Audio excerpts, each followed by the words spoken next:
Hey everybody, how's it going? Just some dude here. Today we're gonna be playing some Dark Souls. Now, I am not the greatest at Dark Souls. I have beaten them before, but kind of the whole theory that I had with this whole thing was to, show how a regular person would play Dark Souls. Not a parry god or a min-maxer. It's kind of one of the things about Dark Souls that, it's kind of discouraging, because when you see... What is going on? It can be a little discouraging because when you look up on YouTube and see someone playing Dark Souls and they're masters at the game, you're like, oh, okay, I can do that. And then you go to do it yourself and you're like, oh, well, I suck at it, apparently. Dark Souls is a punishing enough game without all that.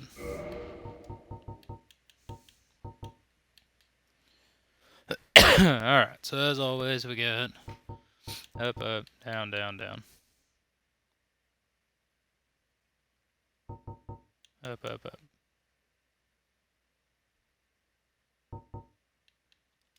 Guess that ain't too bad.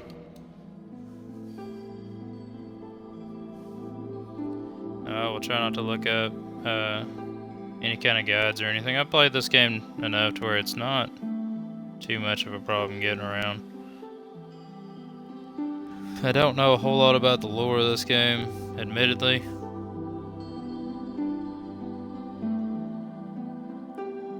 I mean, I know a little bit, but, watching stuff from other people.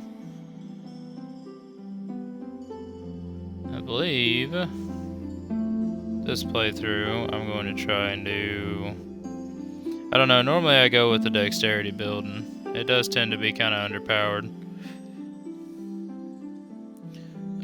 It's not really a build as much as it is I'll pick a weapon that I like and kind of go with it from there.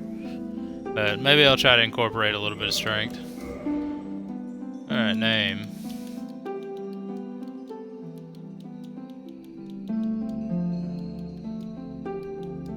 Sebastian, what are we up to? 4th, I think. Let's be a gentleman. Class.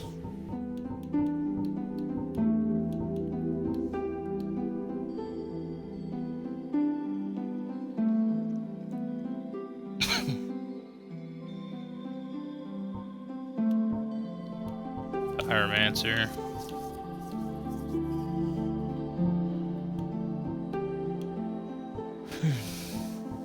One room might be right. I thought about doing not a faith build, but a weapon build that has kind of strength incorporated into it. Maybe some faith. But let's see. Pyromancy might be alright too. I've never really done pyromancy.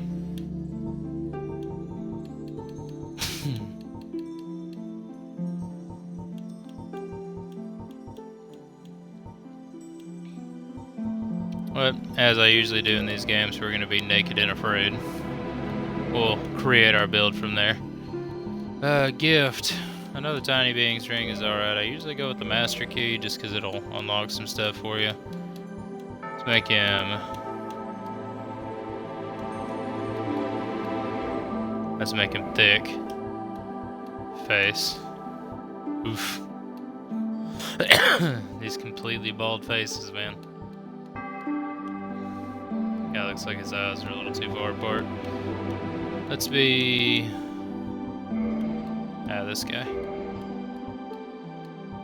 Hair. Oh, party in the back. Let's do...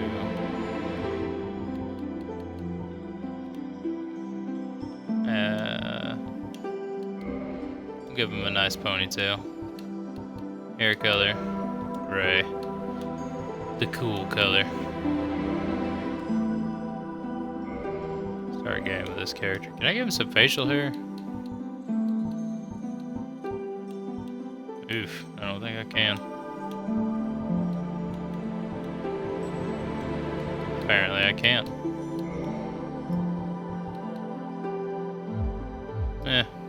Be alright. I'm just gonna cover it up with a helmet anyway. Alright, let's get it. In the age of ancients, the world was unformed, shrouded by fog. A land of grey crags, arch trees, and everlasting dragons.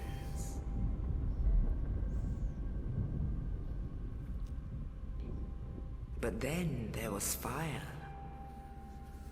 And with fire came disparity. Heat and cold, life and death, and of course, light and dark.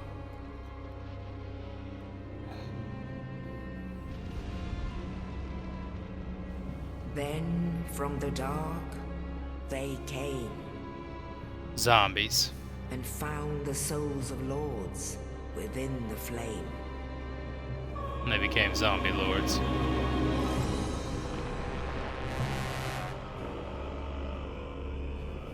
Nito, There's Nito. the first of the dead.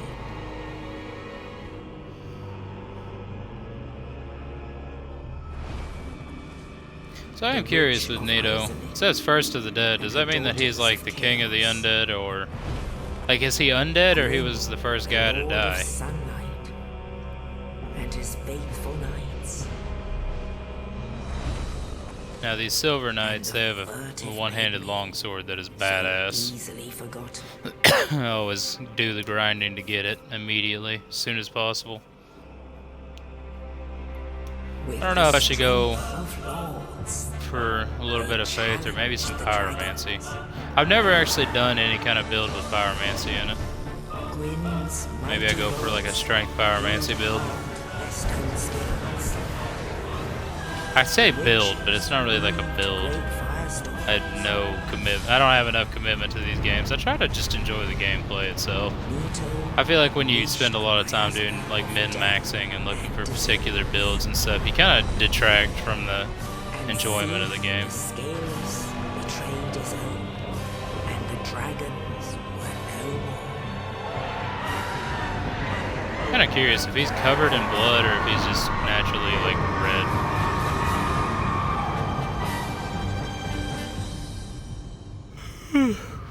Thus began the Age of Fire.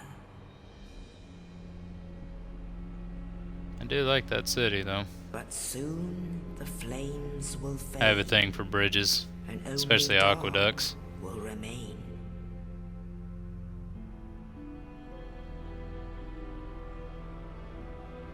Even now, there are only enemies. And So man for those who sees don't not know, light. I imagine most people know by this point in time, considering how this game's like pretty old, but for those who don't know, basically there's a Age of Grey that had dragons and nothingness. There was no life or death, and then people that were under the ground found a fire, and that fire created life and ambition and time, and basically the fire represented human ambition. And the first 4 people to find those flames became the gods of this world, basically. Anyway, they went up top, killed the Yes, dragons, indeed. forged the The everything dark as it side is now. binds the undead. And then you have humans, who are the inheritors of the 4th fire, And which in is this land, the dark soul, so to speak. the undead are corralled Anyway, and not to get led into the to rumors, vault. because we'll go into the story later, but basically there was a curse of some kind that Where they infects the unlocked humans. the way When the to fire awaken dies the end of down, the world. basically the humans start to become undead. As you become undead, you're kind of cursed to die over and over again. Every time you This die, is your you lose a fate. little bit of yourself. And when you completely lose yourself, you become hollow, and it's like a shambling zombie.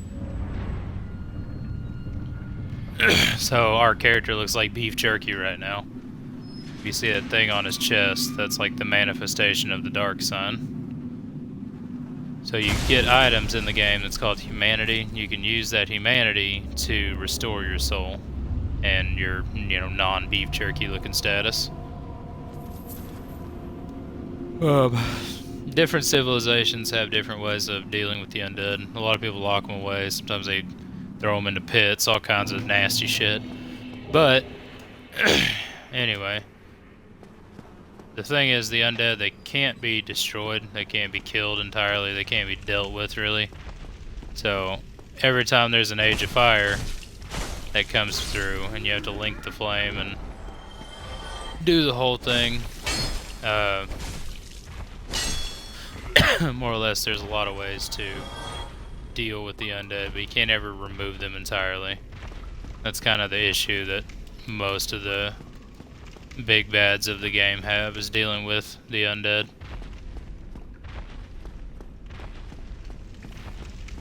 But anyway, yeah, it's a difficult game. It can be difficult. It's a thing. The Souls games kind of get a bad rap for being too hard, but really what they are is they don't hold your hands. They're harsh but fair. If you have the perseverance necessary, then you can pass the game, basically.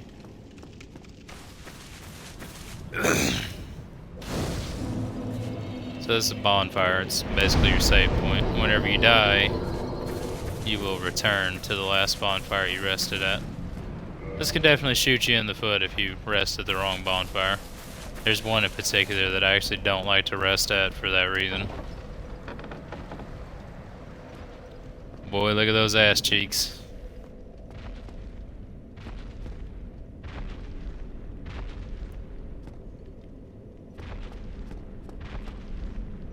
I can hear him.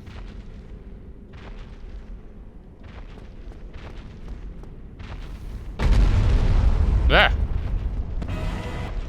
Yep.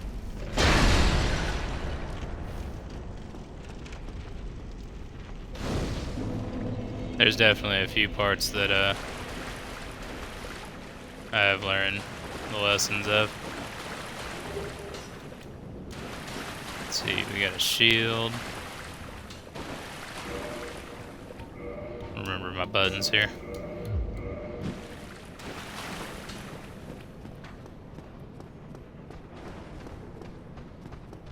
Whoop, whoop, whoop. Oh, wrong button. I got a club too. Hell yeah.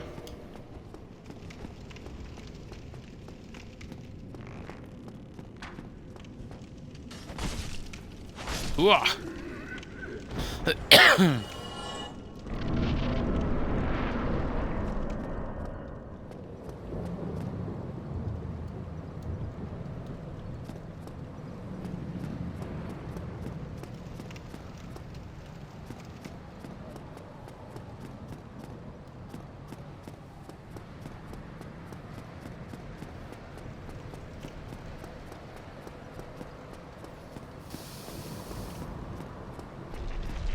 Oop.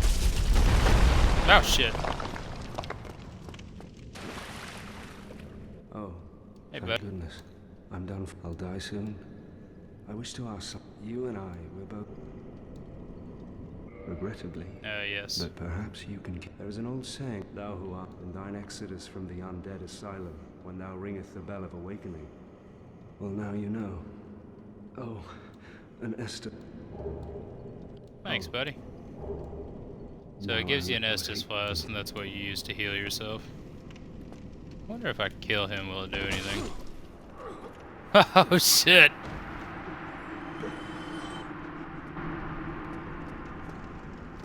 Oh no. In case you're wondering, he dies anyway. It's scripted. You can't stop or help him, but I've always been kind of curious of that. So as far as any kind of guides or anything, the only thing I try to look up on these games is a quest list to make sure that I don't miss any kind of crucial stuff. I try to get as many of the side quests done as I can.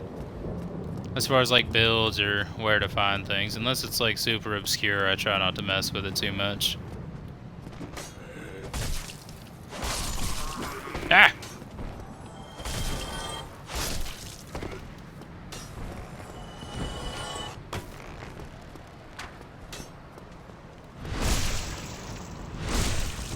Get that back attack.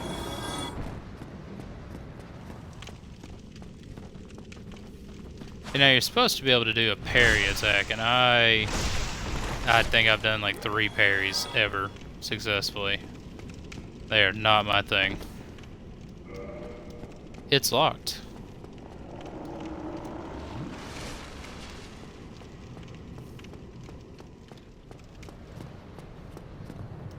Alright. Oh, look at him. He's so cute. Whoa. Slam attack. Oh, I probably don't want to lock on for that.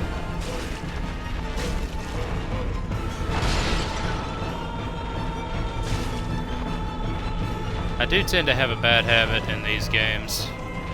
I will...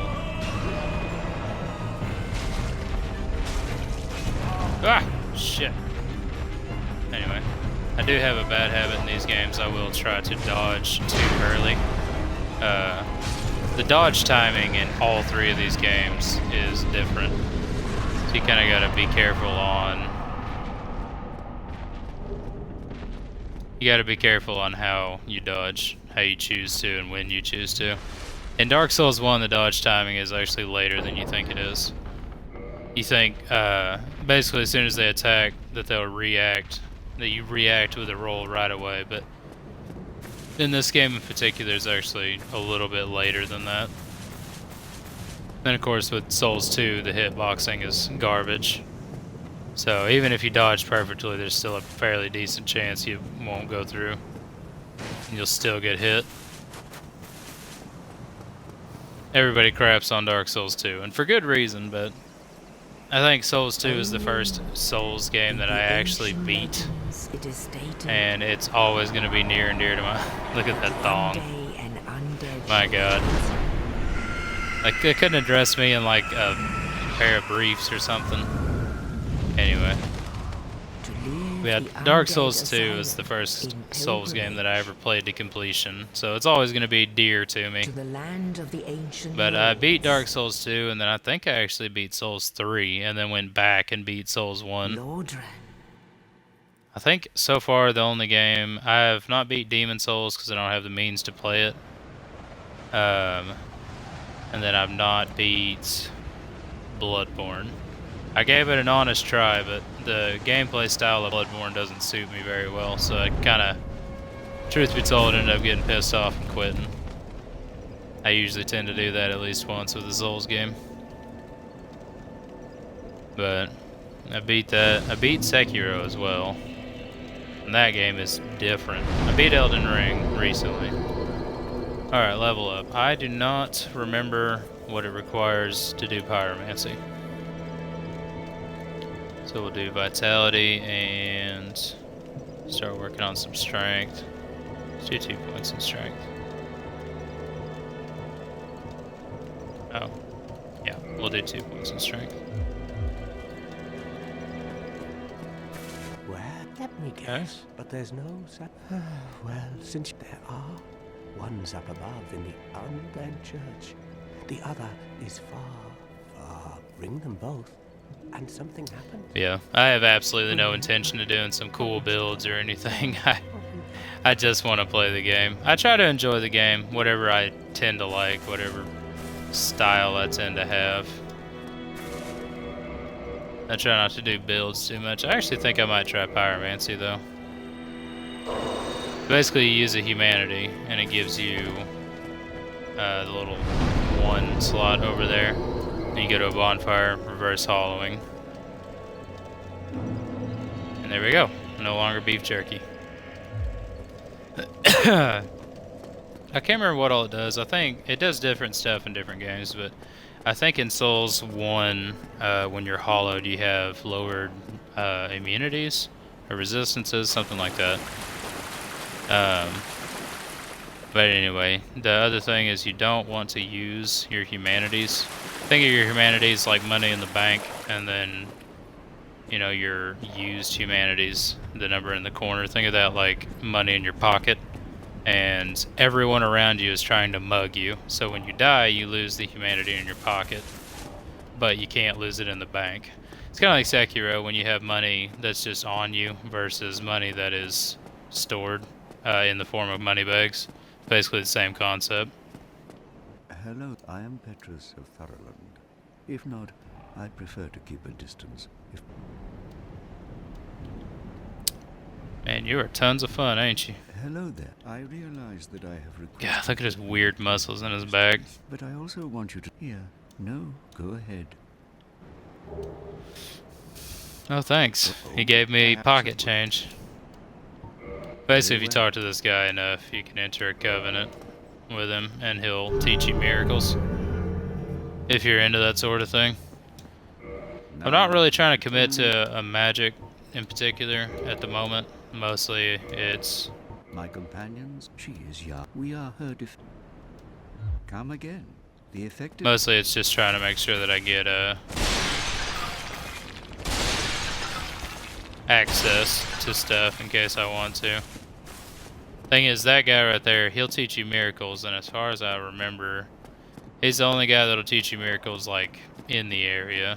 I think later on you get another lady. It's kind of like the, sorry, allergies, man. It's kind of like sorceries. You have to, that's kind of the interesting thing about these games is, like the sorcerers and such, the people that'll teach you sorceries, the people that'll teach you pyromancies and things, you can actually very easily miss those people. So like the guy that teaches you sorceries, there's one guy that'll teach them to you, and then there's another guy, and the other guy is actually kind of obscure, so like finding his ass is difficult. This girl down here is the Firekeeper. She's actually, if you look at her, she was the one that was featured in the intro animation. But Firekeeper, for certain bosses, and I think you can find them as items, but there's a few in the world called Firekeeper souls. You can give them to her and it'll make your Estus Flask heal you more.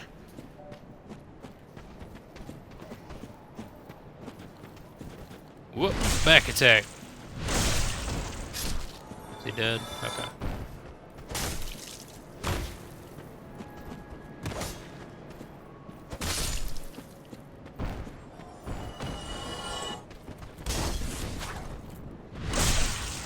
Oh yeah, there's a guy throwing bombs at me.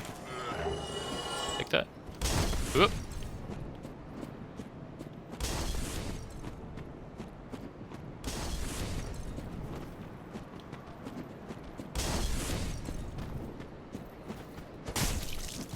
Ah!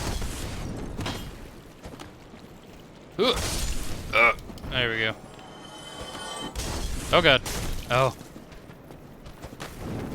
Oh, this club has no reach. Yay! Alright, who's that guy? Now, I believe.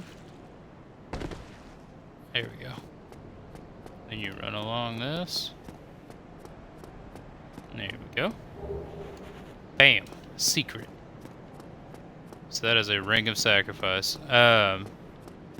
Ring of Sacrifice, you put it on. God, I don't remember how to jump. Oh, shit. Well, back to beef jerky. So, Ring of Sacrifice, you put it on, and if you die, the ring breaks, but you get to keep your souls. So in this game, if you die, you drop all of your souls, 100% of them, and then you're forced to go back and get them at the site of your death. And if that site is at a boss fight, you gotta make a decision between them souls and killing the boss. Ow. Ow. But,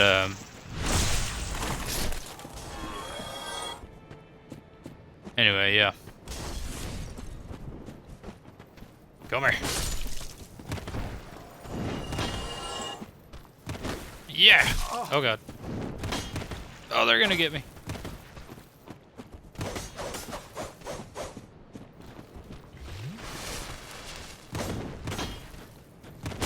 Wah! Oh, I got a twofer. Oh, are them souls worth it? Hang on, let me remember how to jump first. It's not the left stick, is it B? Yeah, it is. Okay.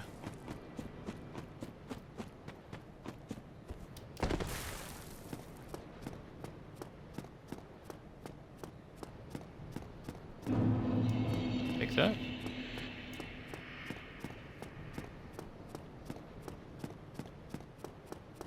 Whoop. There we go.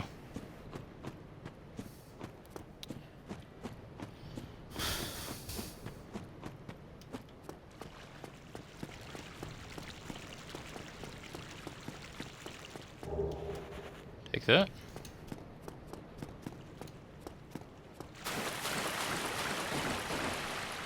Ooh. There we go.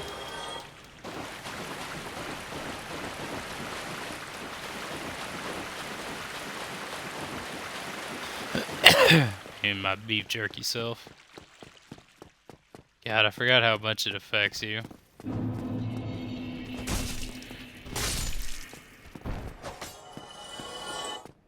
This is one of the many reasons you don't waste time in character creation when it comes to the way you look, because you're gonna be beef jerky.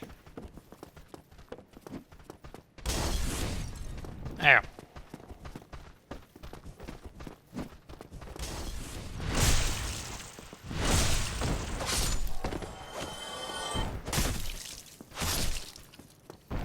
Yeah.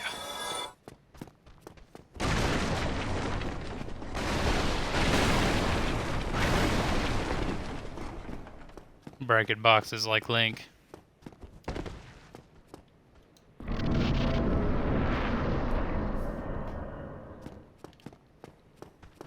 So that was a fog gate.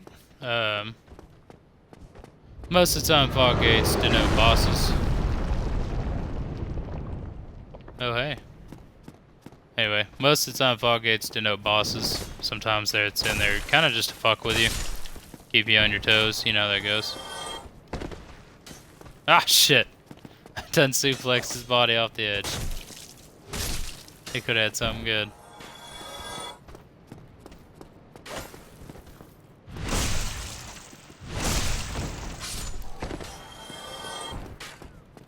Coming for you, buddy. Yeah! Take that.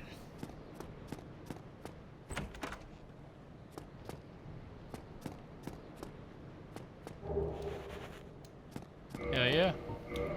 Is that a better shield, I spy? What's the button? There it is. Yeah, it is. Better shield! Eventually I'll learn to parry things. Maybe. I don't know. I've beaten all the Souls games and still don't know how to parry shit. It's not too bad, but sometimes you end up with things like this, where you're just waiting on them to attack.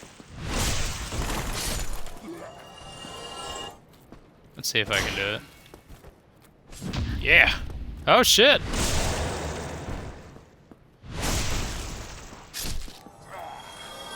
Lucky break.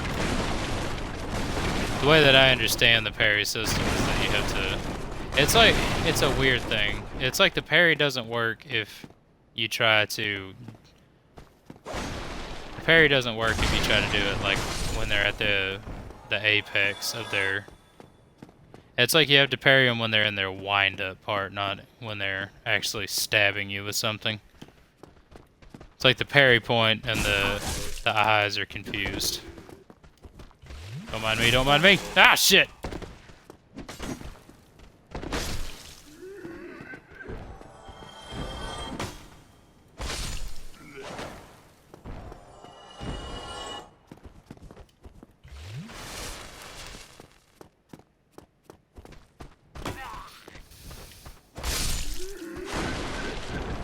Hell yeah.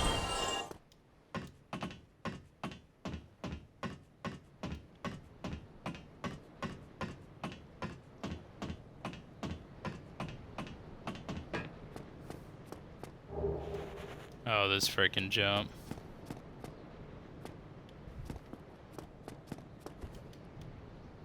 Whoop. Okay.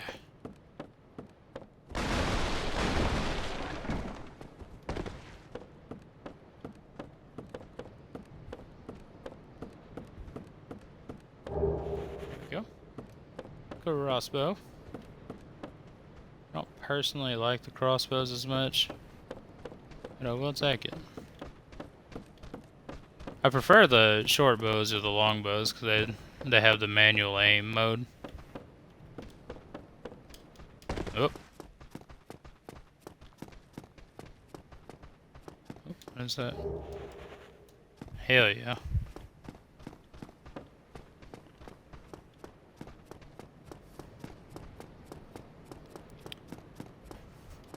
Any kind of grinding or hunting down specific items that I may or may not end up doing in this playthrough, I will do off camera. There's nothing worse than watching somebody grind. And really the only reason why I would grind, I know when you get to Anor Londo, I like to grind for a few souls because it's good leveling. I like to do that, and I like to grind for the Silver Knight straight sword specifically. I thought there was a... Oh, I guess not. But Silver Knight straight sword, if you're gonna be a sword and one-handed, like if you're gonna be a one-handed sword and shield kind of guy, the Silver Knight sword is the best. At least the best that I've been able to find. Well, you see, then you are a will. I trade for souls. I train for souls. Yes. Alright, give me the residence key. And...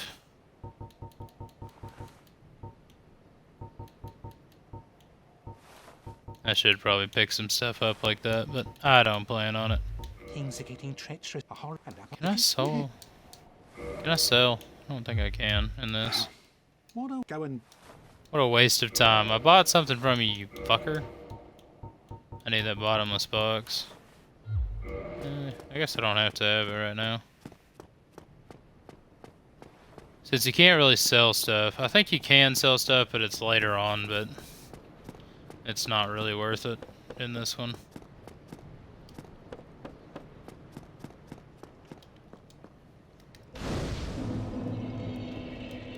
Bonfire. Let's go ahead. I'm going to use 2 humanities, and the reason why is he can reverse hollowing, which is not really important to reverse it, but you can also do this right here, which is called kindling. It costs you a humanity, however, by kindling the bonfire you can restore your Estus Flask to 10. Normally it is... well, I forgot they respawn. It's a whole big part of the game, but whatever. Anyway, so when you kindle the bonfire you can bring your Estus Flask back up to 10. For a normal bonfire it only does 5, and then I think boss bonfires will do 10, but anyway, you definitely want to kindle like strategic bonfires. You don't want to do every one of them because a lot of them are unnecessary, but you definitely want to kindle your more strategic ones. You fucker. Like that one right there that I'd done. I know that there's usually... you can see the danger zone here, so there's a lot of situations in which you definitely might die. Especially in the early one like this.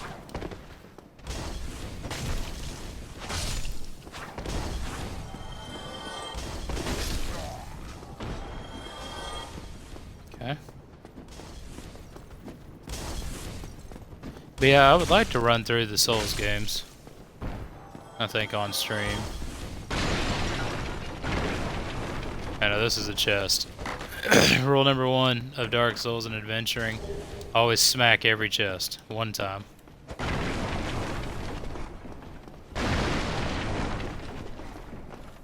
But yeah, always hit every single chest you come across one time, because if it is a mimic, and then you know you'll be in it. I think Dark, I believe, got real clever with it, and they started. I know the short sword does less damage than the club, but I'm not a big fan of blunt weapons. But anyway, in Souls 2 they got real clever and decided, oh shit, what was that? Well, I thought I blocked. Anyway, they got real clever and started doing metal chests, to where when you would hit it, it wouldn't do anything. And those could hide mimics as well.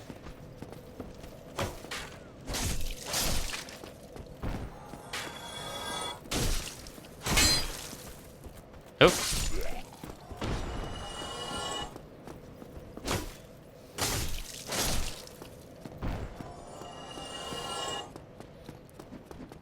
Whoop, whoop, whoop, whoop.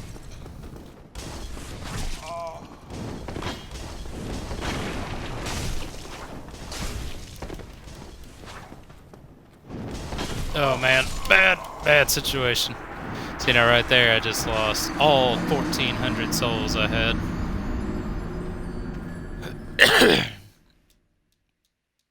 But that's alright, dying is part of the game.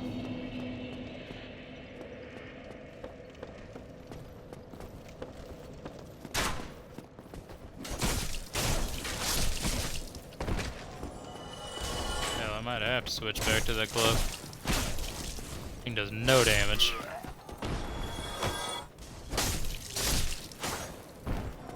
The thing is, the shield is a really good item to have, but you have to be careful, because what you end up doing, inevitably, is learning to hide behind it. It's a really good thing to have when you're real weak like this, but eventually you find enemies that can, when you try and block them, it'll break through your shield really bad, or either it'll go through your shield, or you won't be able to block enough, or it'll make it to where, like that guy, when he hit me and it hit my shield, he kind of bounced off of it. And eventually you'll reach a situation where, despite blocking him with a shield, it doesn't do anything. So you kind of have to be careful not to become too reliant on it. I actually, surprisingly enough, broke that habit in Elden Ring. I don't know if it's just me or what, but it really felt like it was a lot easier to lose a lot of stamina using your shield in that game. It's kind of like the creator, Miyazaki, didn't want players to use the shield. Really what it feels like. It's like you couldn't find a whole lot of shields, and the ones you could find were real heavy.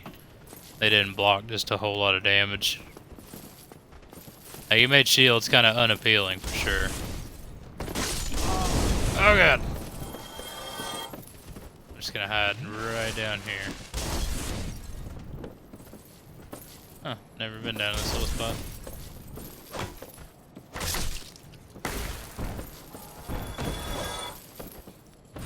Yeah! Now I think instead of a strength build specifically, what I would end up doing is, I guess what I could describe as a strong enough build.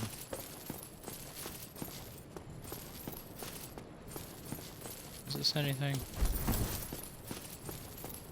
Yeah, I think I'd be going for a strong enough build, in the sense that strong enough to wield, you know, maybe bigger swords, but definitely not ridiculous strength where you're, you know, wearing full Havel's armor and using the dragon tooth and shit.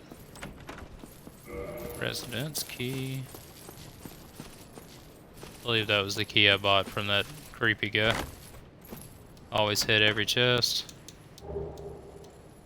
Gold pine resin. That is an item that can buff certain weapons that you have.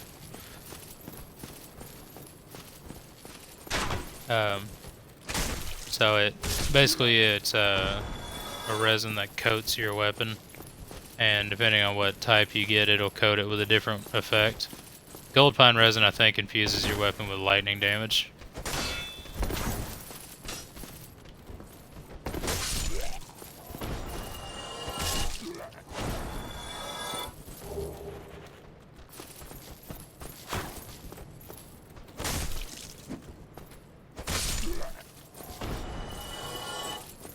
Okay. Oh, this fucking guy. So these are Black Knights. They are... from a lore perspective... from a lore perspective, what a Black Knight is... They were... God, I really shouldn't fight him. They're really difficult at this level, but... Oh well. Here we go. Oh god, he turned around.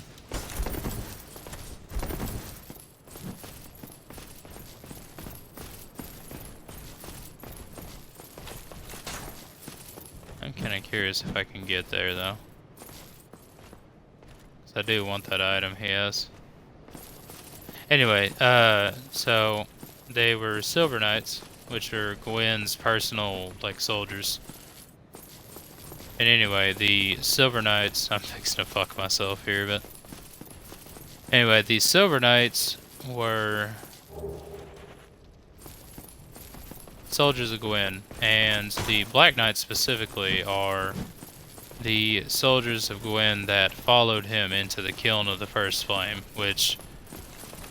I don't know, from the lore perspective, the way that it... If I remember correctly, the way that it sets up is that the kiln of the First Flame is where the fire itself was found by Gwyn and the gods, basically. It's where they found it, and that place is the kiln. Anyway, so Gwyn went, sacrificed himself to link the flame. The knights, who were the most loyal to him, stood by him even into the fire. And basically oh god, their flame charred their suits of armor black, if I remember right. Which, as I say it, that may not be fully true. I think there was also... so you have what was called the Chaos Flame. I don't know, there's a lot of lore in this game, and it's really hard to explain the shit when you're not the most well-versed on it like me. Anyway, so you had one of the other 4 gods created the Chaos Flame, which is... When the First Flame started to die out, Gwyn didn't really know what to do. So Izalith, one of the other people that found the flame, decided that she would create her own flame and use it to replace the dying flame. And at the time, at least from what I understand, she was doing it like as a good thing. She wasn't doing it to like replace Gwyn or anything. And oh shit, did I get him? Hell yeah. 800 souls for all that. You gotta be kidding me. Yeah, I should probably go back. Anyway, so the Witch of Izalith created a flame to replace the First Flame. Anyway, it ended up going horribly wrong, and she created the Flame of Chaos, which is where demons in this game come from. And if I can't remember. Sorry, I'm not a lore expert, but it was either when Gwyn sacrificed his soul to the flame, or it was when the Witch of Izalith tried to make a flame on her own. Anyway, one of these two things went down, and so that's what created the black suits. I can't remember if it was that they went to go fight the demons, and they came back charred and scarred up, or they stayed in the kiln of the First Flame with Gwyn, ended up getting charred that way. Either way, the Black Knights are like the elites of the Silver Knights. So in the context of this game, there is a limited number of them. I can't remember how many there actually are. I know that there's, as far as ambiently in the world goes, there's only like 4 or 5. They all drop something. I think they all drop a Tanzanite chunk, which is it's an item that you can use to upgrade your weapons. And then they all, the ones that you find ambiently in the world, ah shit.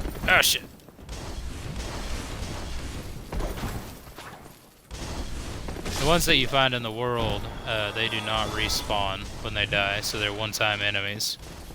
Which there's a few of them that don't respawn when they die, but those ones in particular do. Or those ones in particular don't.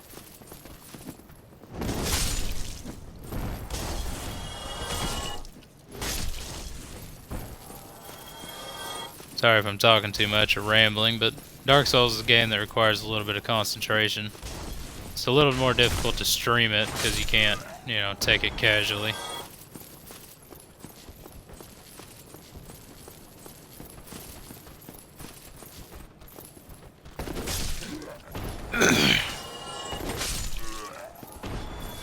Yeah, that's basically the whole game. It's mostly just, it's getting timing and not making mistakes like that one, where it was kind of completely unnecessary for me to fight him like that.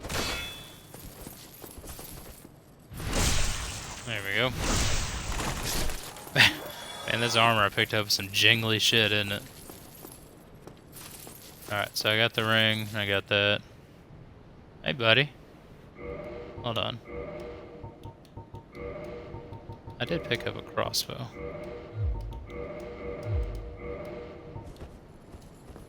Oop, wrong one. Oops. God, I don't remember how to...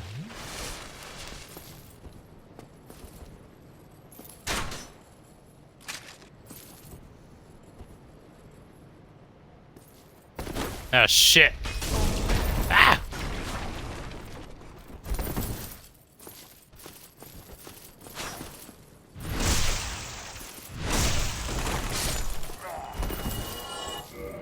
Do I have a fat roll, really?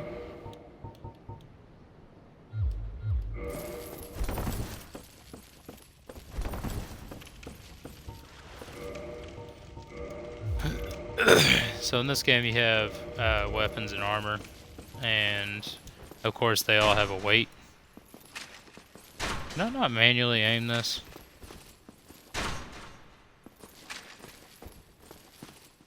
I guess I can. Anyways, you have items and you have weight. And if I remember correctly, if it's over 50%, you have what's, well, you have what's colloquially known as the fatty roll. And it makes you super slow on the uptick. And it's definitely not good for combat, but... So balancing your weight is important. You can upgrade it through items. And then these things. Shit. Shit! I'm so bad at hunting these.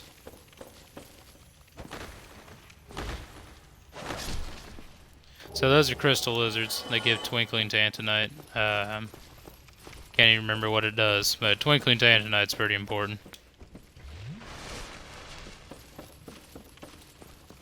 God, I have 2 humanity that I'm fixing to fucking lose.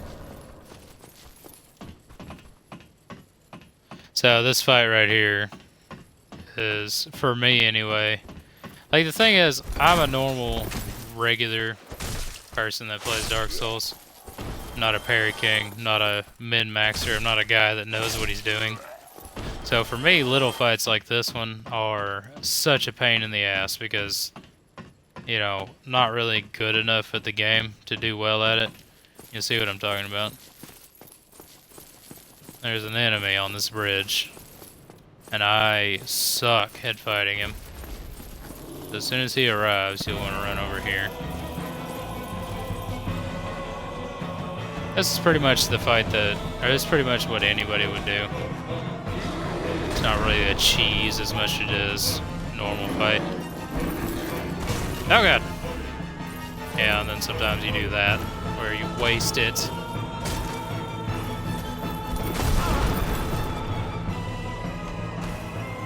Oh, get up, fucker. See what I mean, though? I'm dodging way too early.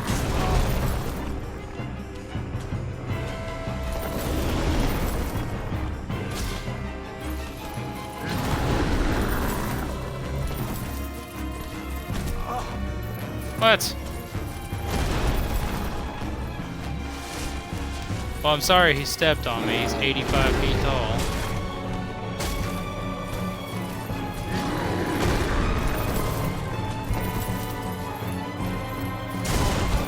Damn.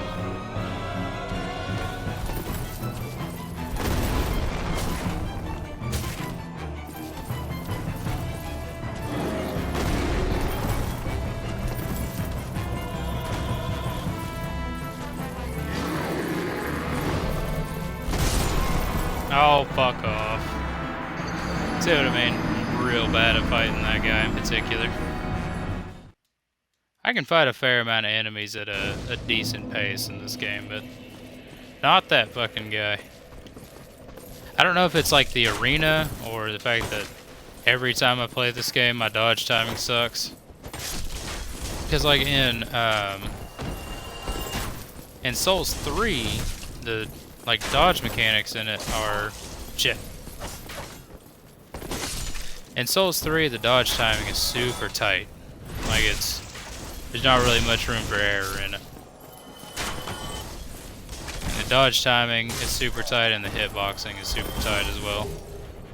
Not that it's absolutely perfect, but for the most part it's pretty fair. In Souls 1 the hitboxing is actually really good, but the dodge timing is not great. And it's kind of hard to compensate for it.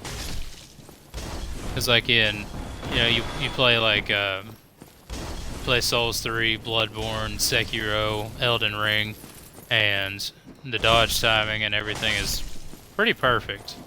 So you kind of get used to that. And I don't know if it's dodge timing is bad or if it's like the gameplay speed is sped up a little bit.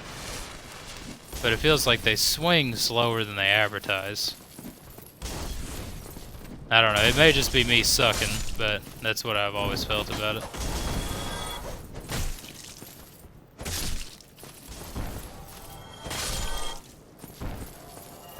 Get off me.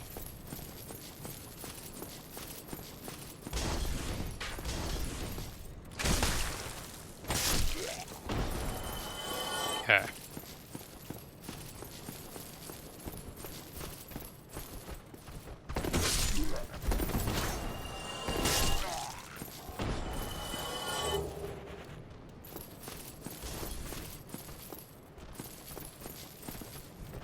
Whoa.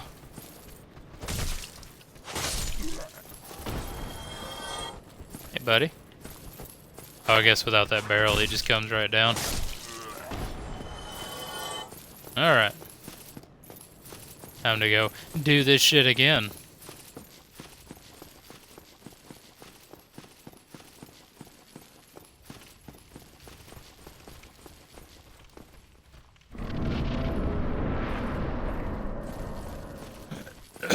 Take that. Yeah, I hear you. Then the problem when you die every time and then come back is that you start to build up quite a few souls. And if you die in a bad spot and realize that you can't get back over to it, you're just effed. Oh, shit. I shouldn't have done that. I need every scrap of health I have.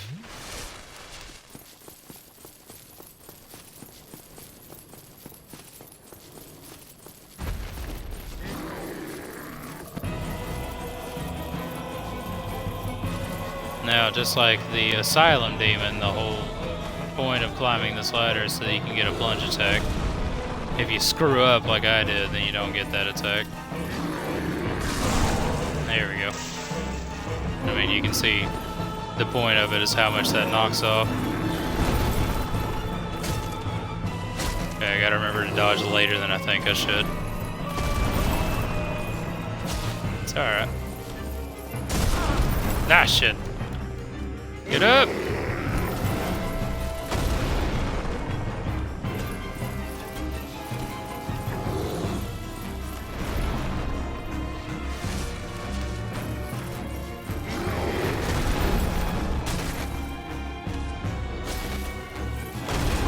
Oh god.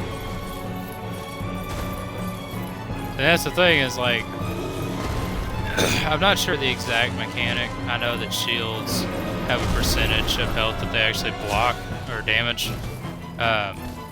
If I think correctly though, there is another mechanic where if they do more damage than your stamina, then it will do some like bleed over damage. Ah, fuck off. You gotta be careful not to get too much distance from him. 'Cause he's got... I can't remember what it is, but he's got some other attack that is like a major gap closer. Buddy, I can't do nothing if you're that far away from me.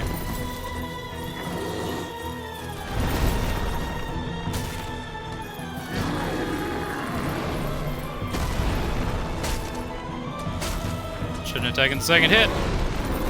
Ooh, I think that wall was there.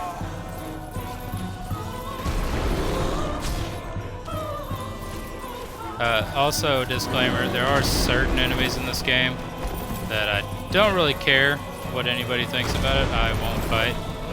Or if I do fight, I definitely won't fight. Legally is the word I want to say, but not the right word. I won't fight it fair and square. One of them being the Tantanite demons.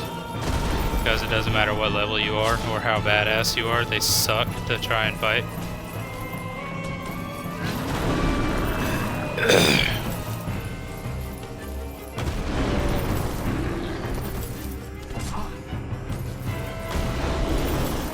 Oh god.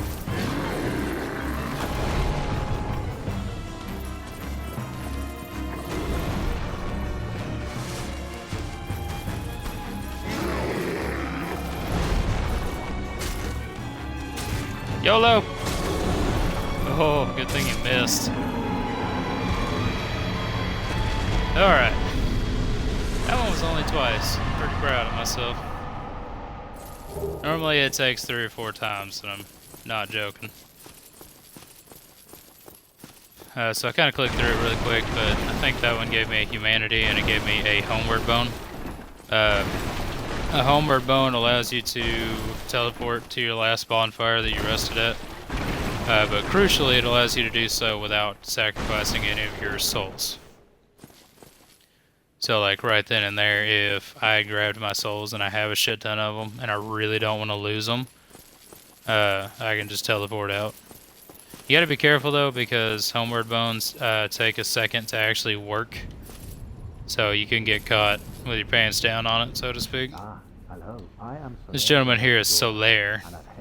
He is the fan favorite of all of these games. The birthplace of you find that no need to... There's a guide I'll have to look up, because Solaire is somebody that we absolutely have to keep alive. Oh, I Oops. Sorry, buddy. Hold on. Let me go back. I was skipping through your dialogue. Then, There we go. So Solaire... Solaire is the guy that introduces you to cooperative gameplay, whether it's NPC summons or human, like player-controlled summons. Man, I've got a lot of souls. I don't. That'd be all right. You gotta be careful here. There it goes.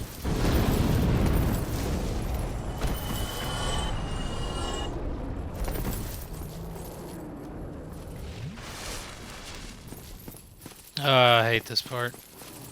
Please don't kill me, dragon. So you can indeed fight this dragon. You can indeed. I don't remember if you can actually kill it, but you can damn sure fight it. I think if you do a certain amount of damage to him, that he flies away. But yeah, the whole point of fighting that dragon, though, is if you can manage to cut his tail off, he drops said tail as a weapon. Now, I'm going most likely to acquire that weapon. However, the way that I'm going to do it is not legit, and anybody that's a Dark Souls purist will scoff at it, but I will show you what I'll do in the event that anyone ever wants to do it that way. And if the purists don't like it, then fuck them. I'm gonna get a little bit more carry weight, some more health for sure.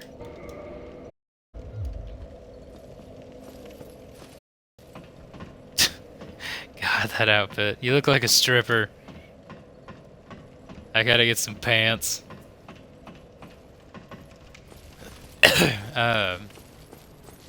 Anyway, I will show you, just in case you ever want to try it on your own. So, a short version, you come down to this bridge. You grab a bow, whatever your highest damaging bow that you can acquire at that time is. And it is kind of time sensitive because this dragon doesn't last here forever. Once you reach a certain point, he'll despawn. Anyway, so you come to this bridge and you stand, I think it's about here, and you manually aim your bow, you shoot him in the wing. What he does is he flies, and then he lands about the middle of the bridge. And essentially you'll shoot one arrow and then knock your next arrow, aim up, and as soon as he lands you'll hit him again. And you want to aim particularly for his tail, but pretty much I think in this game it doesn't matter any amount of damage to him. Like at a certain threshold will drop it. But anyway, yeah, that's how it is. So you shoot him with an arrow, and he will jump down, and he'll get all pissy about it. And come on, dude. That's the reason I don't like using swinging weapons. But anyway, he'll drop down and be all pissy about it. And you will basically attack him, and then attack him another time. And a third one I discovered you can get, but you gotta kind of... Oh my god, I hate rats.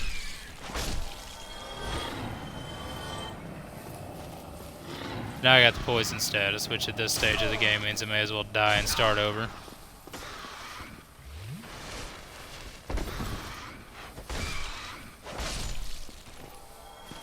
I'm the world's worst at fighting rats, too. I'm the world's worst at fighting most things in this game. God, what was I gonna say? So basically you shoot that dragon enough times, and what it does is it drops I can't remember, it's called something something dragon sword. But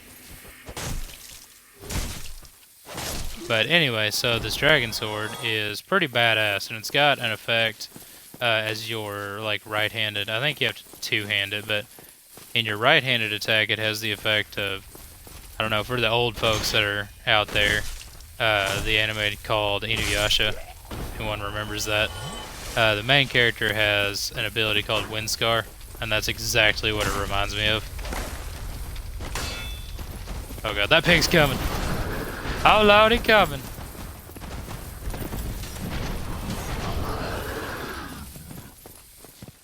That's a bad place to be when you're poisoned. I will die here, and I'll just have to backtrack, but... Those freaking rats, man. No matter what you do, you have got to not get poisoned by the rats.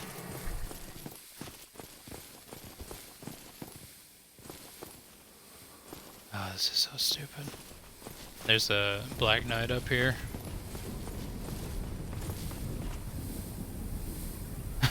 Who knows I'm here. This Black Knight in particular, though, is really hard to kill. I mean, they're all not easy to kill, but... I can't remember, is there something up here that I want, or is it just him? I think it's just him. Now, these guys actually eventually become regular enemies. I guess I'm gonna have to backtrack.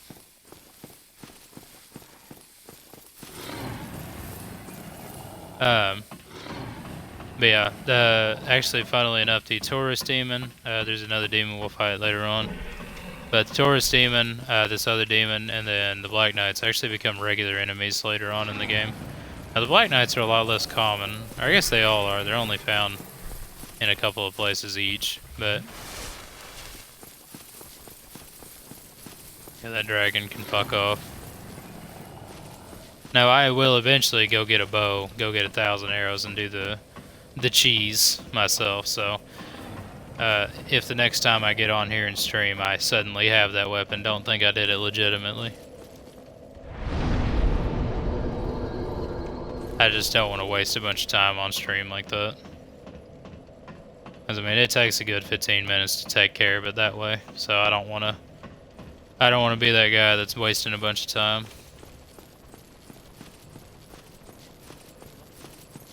Alright. And very important here, don't get poisoned by the fucking rats. Those rats are actually pretty useful farms. They have one of the best chances to drop humanities. Which we are going to have to farm a few of them. I'm not familiar on all the methods of how, but there is not to spoil things too much. There's a particular character that dies if you don't save them, and the only way to save them is to get a bunch of humanity and use it in a particular place.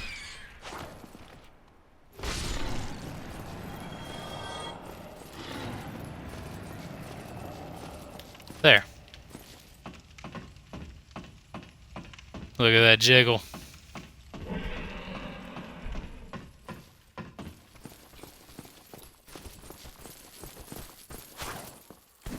Oop.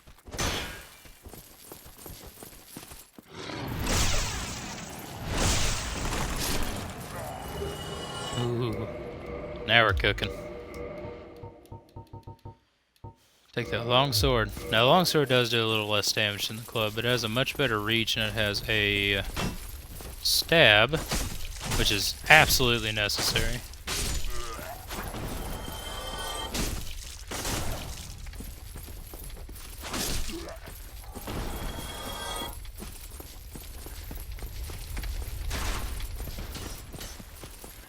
I do think eventually we'll abandon one-handed swords in favor of, I guess, what I would like to call a hand-and-a-half sword. Swords like the Flame Birch and the Bastard Sword, the Claymore. I think they're considered great swords, but they're light enough that they're not really like great swords. Like you see some of them, they're like basically just giant slabs of metal. That's not really what we're looking for, but... Oh, these fucking guys. Come here.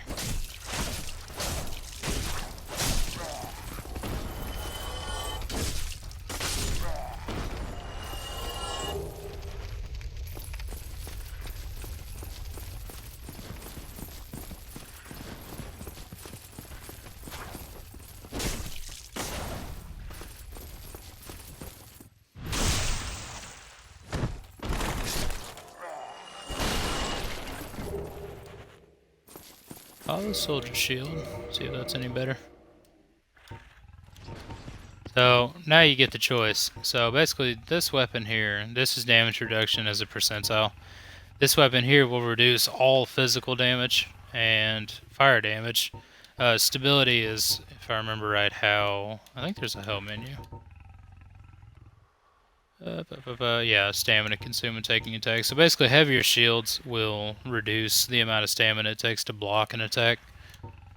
And then of course you got lightning resistance, fire resistance. Neither one of those are really super important. I don't think I'll use the Hollow Knight shield because it's a little heavy. I do try to balance some weight. Okay, so that pig, we're not gonna fight him the correct way. God, no. But I will have to get a couple of items, then I'll come back to him.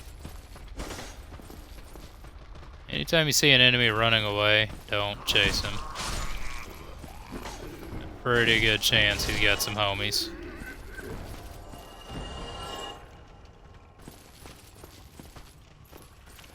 Hey, buddy.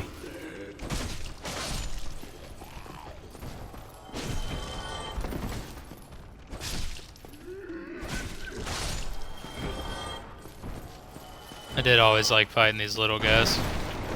Makes you feel powerful.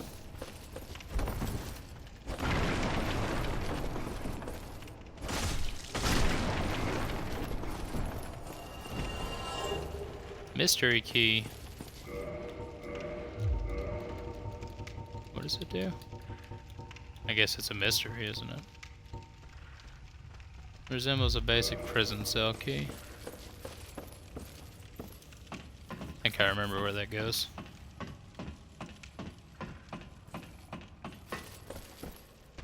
Ah! Oh god. I don't feel powerful no more.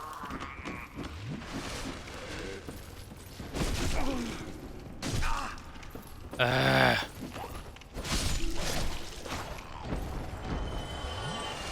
See? Again, regular guy playing this game.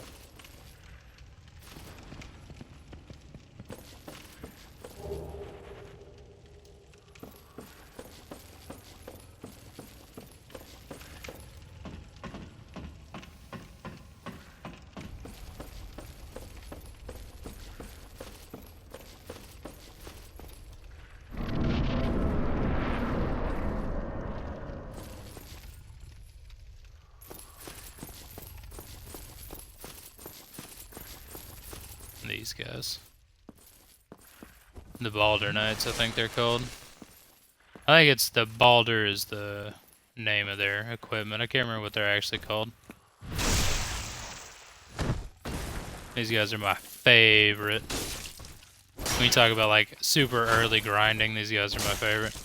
You do gotta be careful about these ones in particular though.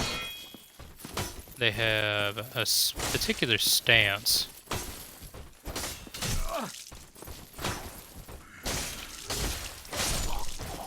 Anyway, they've got a particular stance they'll do sometimes, and when they do that, there's a pretty good chance they will parry you. And they will exploit the shit out of it. Let's see. The Hollow Knight shield. Hang on. So this is kind of one of those instances. So the Hollow Knight shield is better in basically every way than the Knight shield, but it weighs quite a bit less. So as far as kite shields or 100% damage reduction shields like these ones, it's a good option.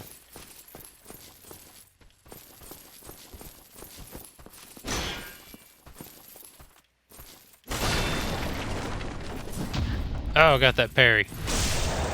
It's a little easier with these guys because they really telegraph their attacks. I guess they'd be good to practice against. When you start fighting enemies that have a little more of a badass element to them. Oh shit, oh shit! Always keep your ears open.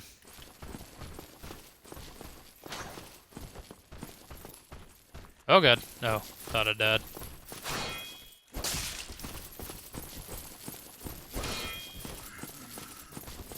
Ugh. So if I remember right, these guys' armor is actually pretty decent, but it's super heavy. If I'm also remembering right, the straight sword that guy has is pretty good.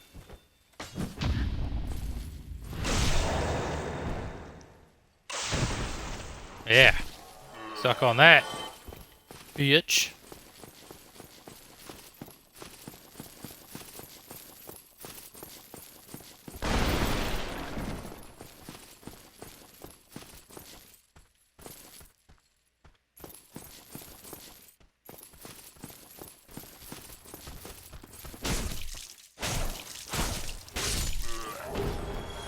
Basement key.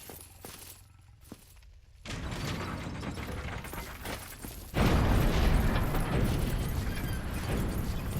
ahead and open that gate. Halberd.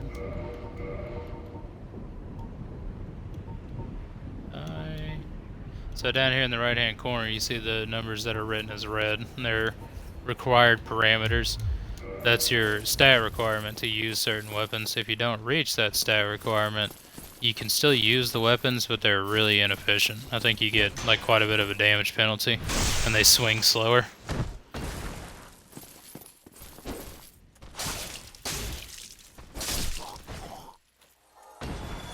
There's that guy. Now there's 3 of these dudes in here. You gotta be careful, because that guy doesn't aggro first. There's a...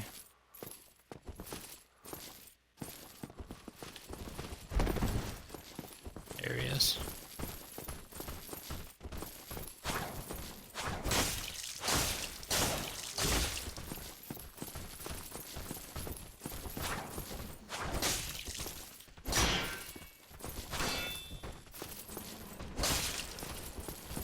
That stance right there.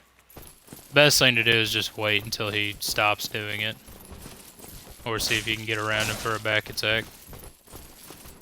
That stance right there means that he'll parry you with a pretty high degree of success.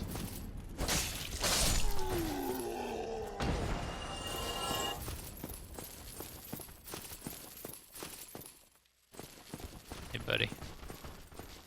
Killed your friends.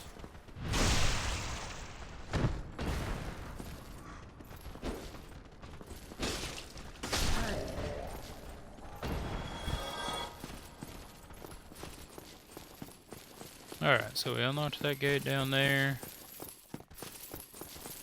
Couple things to get off our checklist.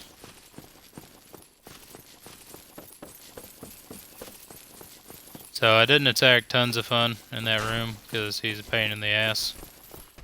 There is a bonfire coming up.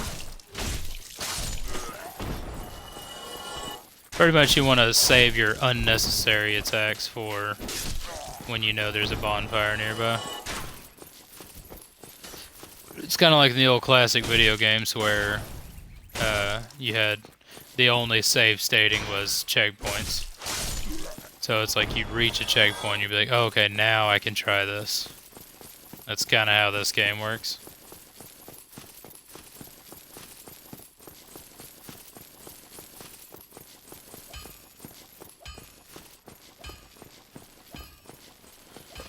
Oh, buddy, you hear that sound? It's the sound of our favorite man.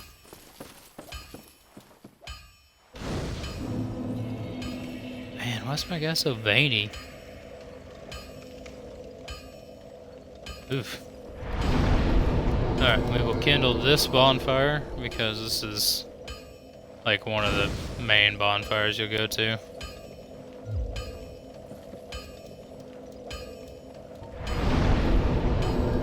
Let's level up. Let's get point and dex, and we'll do another point. Nope, can't do another point. Actually, hold on. Let's go ahead.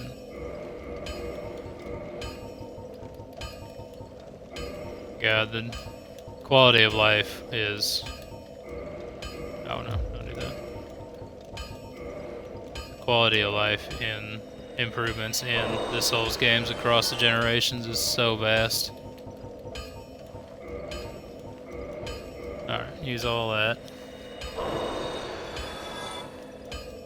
So now if I have enough, we'll get a point in dex, point in strength. We've got a little bit left over, and what I will do with it, as you will see.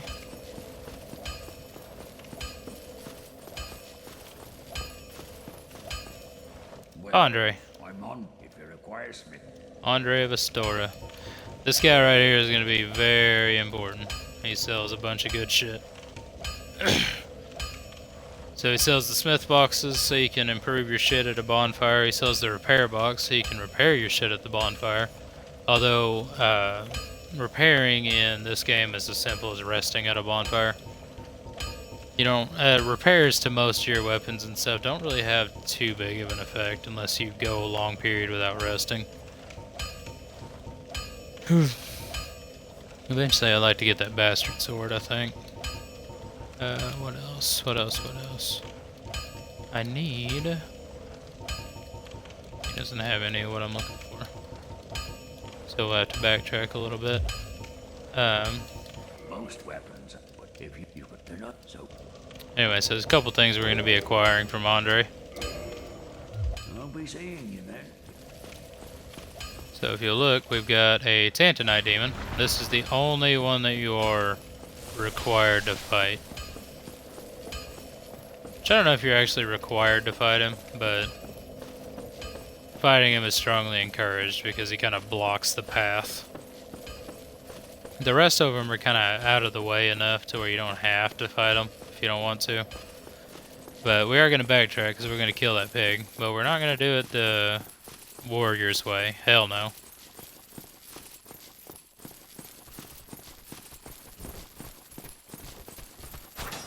But as we gear up and ready ourselves for our fated fight with the pig.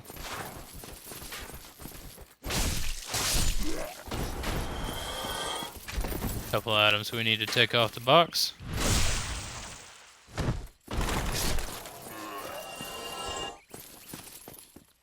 And starts with big man here. Hey, buddy. Why don't you come outside?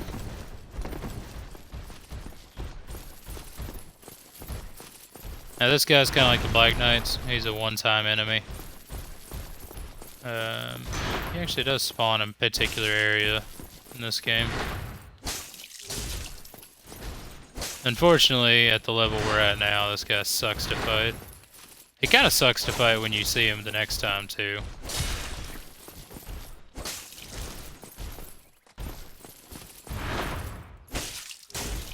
I don't know if he can be parried. I don't know if most enemies in this game can be parried. I've never really been good enough to parry enemies consistently, so I've never really worried about it.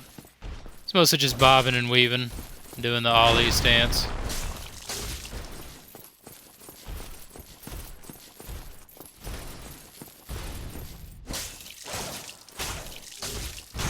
Ow! Come on, buddy. Come on, buddy. Thank you. There he goes. Tantanite shard. So Tantanite is what you use to upgrade weapons. It has levels. So like a Tantanite shard, for example, will upgrade your weapon from level 1 to like, I don't even remember, 3 or 4 or something like that. So you go from a Tantanite shard to like a Tantanite, I don't know, big shard, then a Tantanite chunk, and so on and so forth. Now you always want to unlock this door because this is a handy dandy shortcut. One of the many beautiful things about the Souls games is that the levels loop back on themselves quite a bit. So you take the lift. We won't worry about anything else, we'll backtrack to it. But take the lift, and here we are. Back at the Way of White guy, who will sell us miracles. Come again. Now, I've always thought about doing faith builds, particularly for the ability to heal as like a utility item. So faith is, I think, the only school, other than maybe very specific spells, that has like really good healing spells, and you can use those to help supplement your usage of Estus flasks. So we got a Firekeeper soul, we give it to her. She'll reinforce our flask, which if you look down there it says +1 now. I don't know the exact payout as far as healing amounts, but I do know it heals progressively more each flask you get. As you increase your health stat with the vigor and certain items, you'll need it more and more as time goes on. Now we will backtrack a little bit. So we gotta visit that one shopkeeper. Now if I remember right, Andre sells... Andre will sell bow and arrows, so I can deal with that dragon later, but...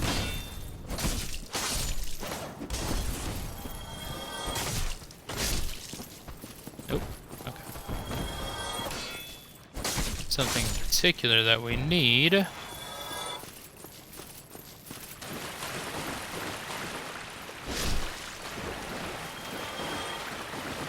Now I'll decide on a build later. I always do melee. I'm thinking more strength-based. And then I always try and do a supplement with magic. The problem I've found with like sorceries with intelligence builds is that you have to be a lot more committal to the magic itself in order to really be effective with it. When it comes to really any kind of magic in this game, is you gotta be really on board with doing it.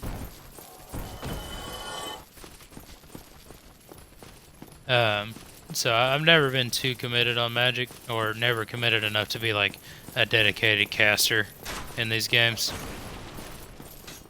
You know, I get hit all the time, so I need to have as much health as I can.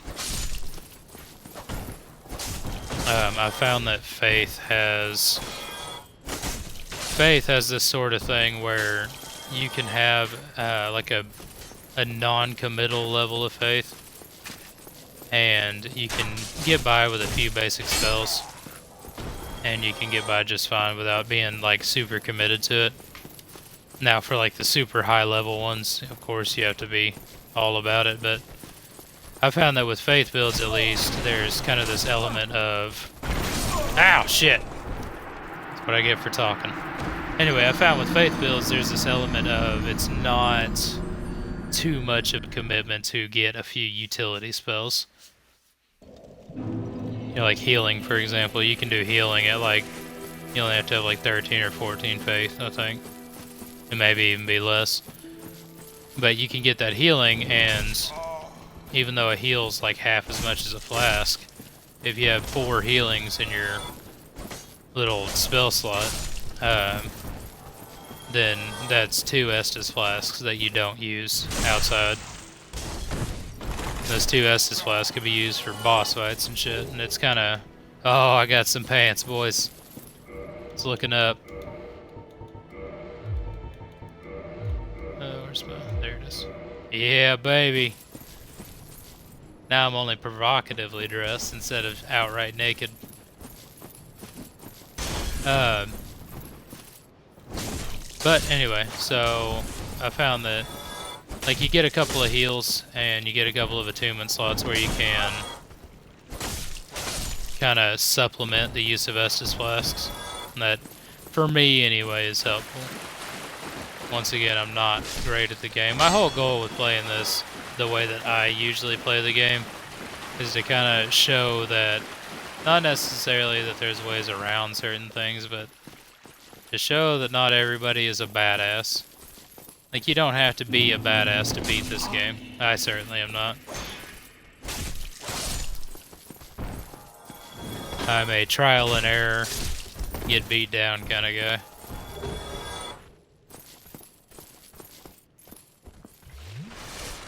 Oh, feel that +1.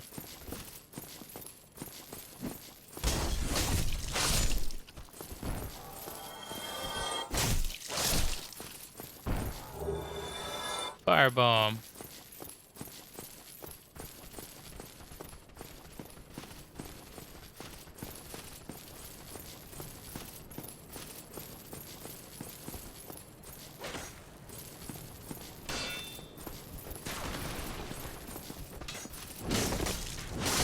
Ah!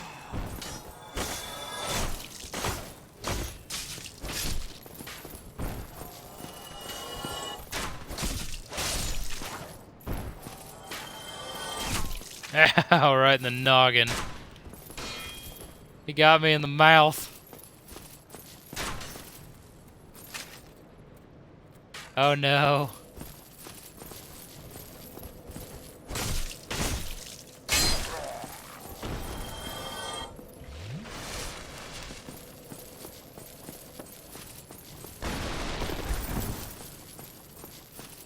Alright, buddies. Take that.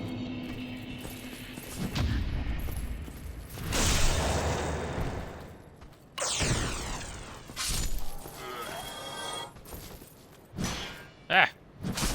See what I mean? There we go. I think my problem is that I'll try to parry and then I'll fuck it up the first time. And then I'll be like, oh shit, let me try it again. And it's kind of one of the things like a parry, at least if you suck at it like I do. It has to be a thing that you have to be prepared for. So it's like if you do the parry and fail it, then you just back away and try again.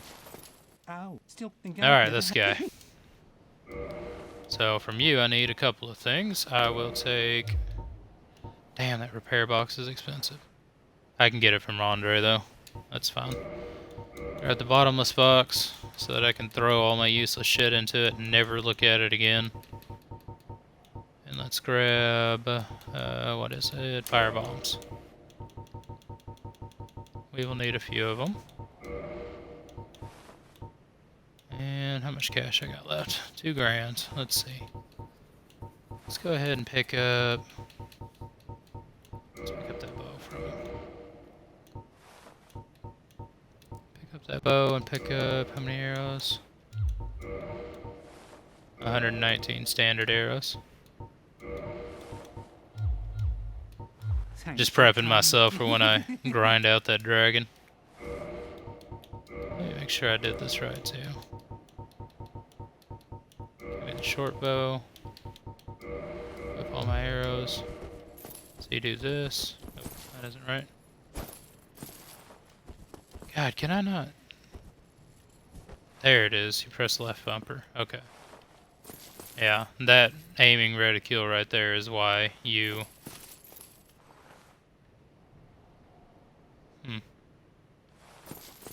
the aiming reticule there is why you will want to find a short bow or a long bow. Crossbows deal more damage, I think, and they're a lot less involved, like in the sense of they're easier to like get a quick shot off, kind of like in Bloodborne when you have the pistol. It's easier to do like an interrupting shot with it. But the lack of being able to aim, and also there's a lot less range on them. And if you're like me, you need range because you suck at using a bow. Alright, so now we will take our bow and our fire bombs, and we're gonna go kill that pig.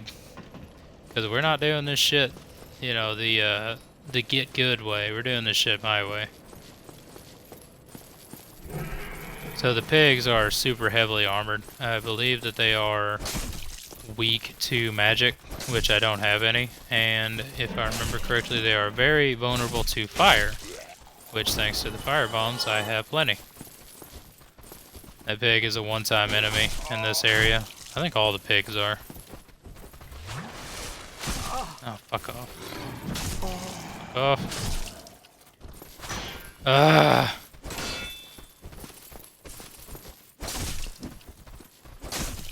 I hate that kick that he does. No! You don't get to heal. You ain't the protagonist.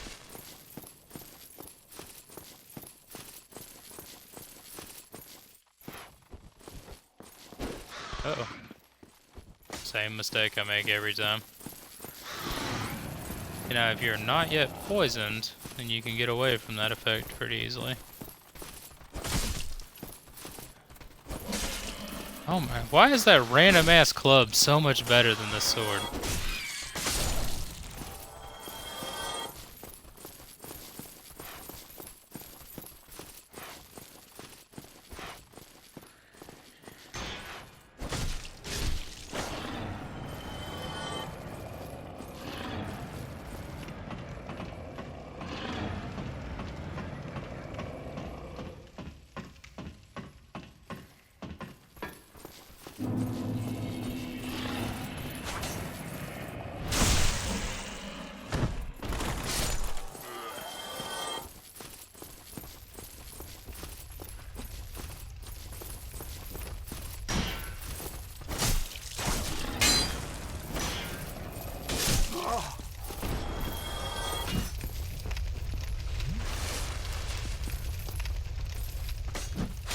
Ah.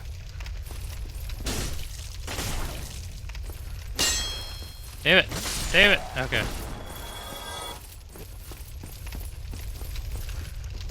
God, I swear, it's like every hit that I take takes off half my health.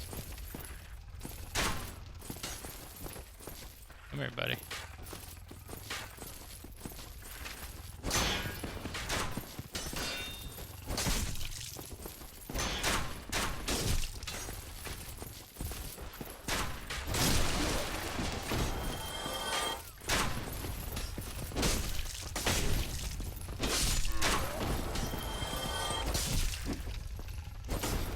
I hate that kick attack.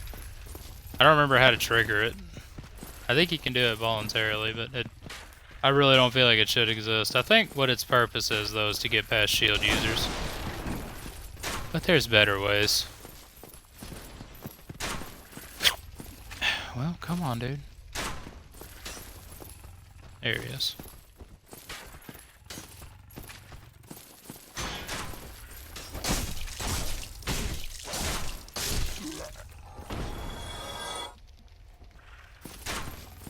All right.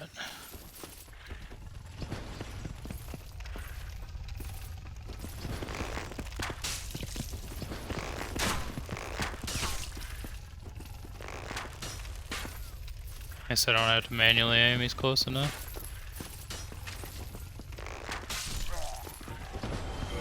Alright, let's equip our fire bombs.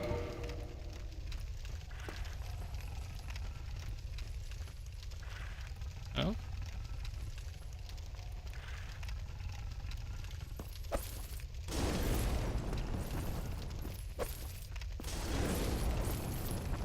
I don't know why it ain't locking on. You gotta be careful, because he will throw this and fall off.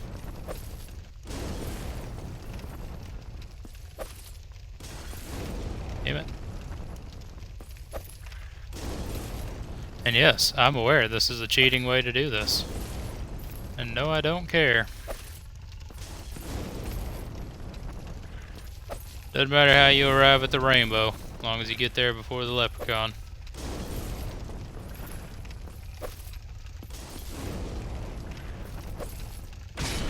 And there we go. Now I can just tell everybody that I killed the pig straight up. It's an epic fight. It's like something off a John Woo film.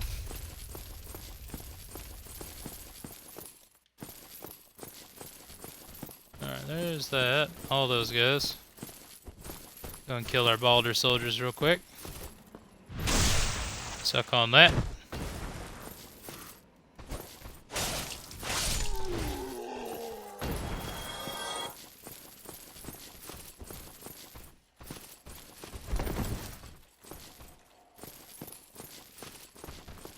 Come on, buddy. You know you want some of this beef jerky. Let's go.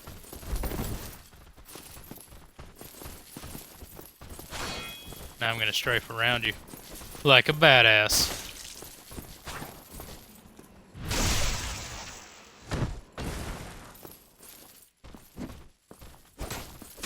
Ah!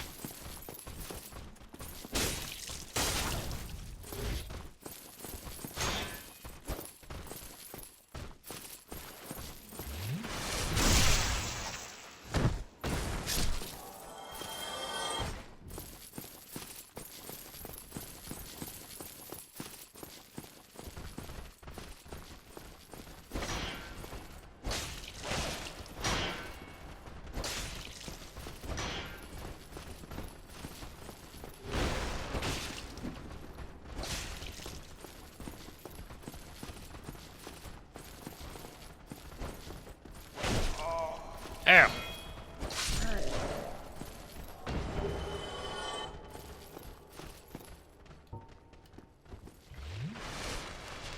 Alright.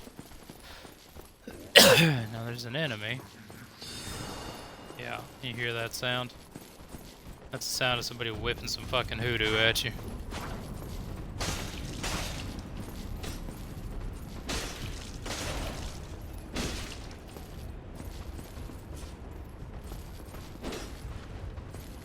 Don't do it, you ass! Oh, I got him in time. Awesome! This guy, you gotta be careful. It's not really him you gotta worry about as much as it is all these guys. I think he buffs them too.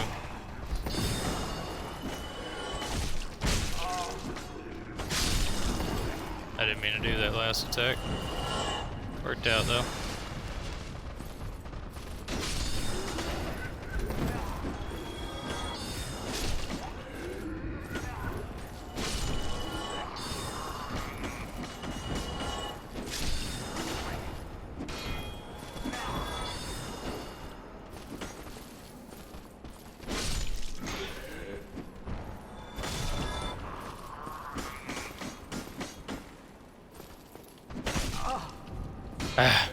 I haven't had time and he still got me.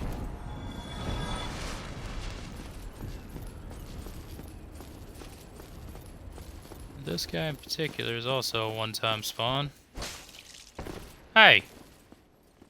Did you run from me?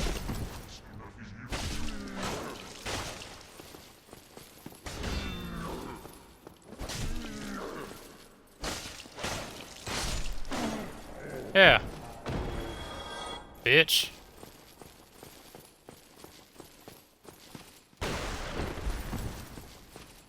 yeah, you'll discover eventually those guys are actually massive assholes.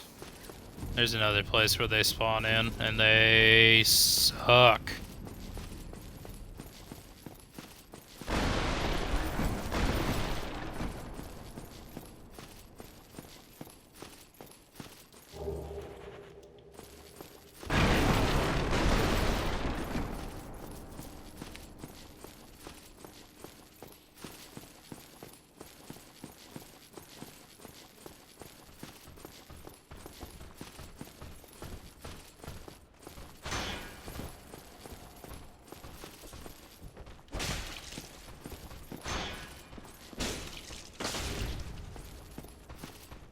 God, I've got to get a better weapon.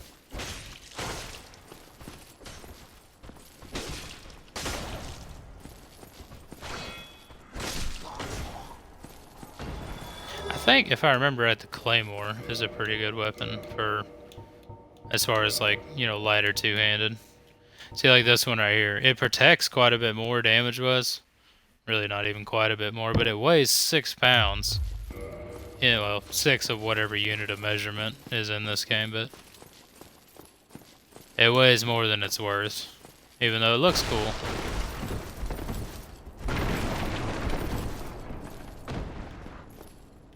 There he goes. Humanity.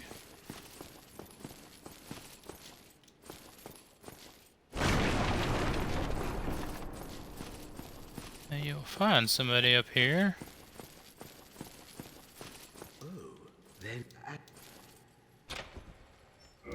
Opens with the mystery key. Yes, very. Exhaust his dialogue. And what he does is returns to Firelink Shrine. We can talk to him. I don't think you get anything else from him as far as like, because some of them you'll free and they'll open up shops like a Pyromancer or the Sorcerer. I don't believe he does any of that. Now up here, I do want to check and see if it's here or not, but up here is your first, I guess what you'd say your first properly like cutscene boss fight, but around here is what I would prefer to call is like a tester fight. Yeah, I'll have to figure out how to get online. There's no Solaire. I'll have to figure out how to... He has a summon sign here somewhere where you can actually summon him for the fight. And yes, I will be using summon signs if I'm able.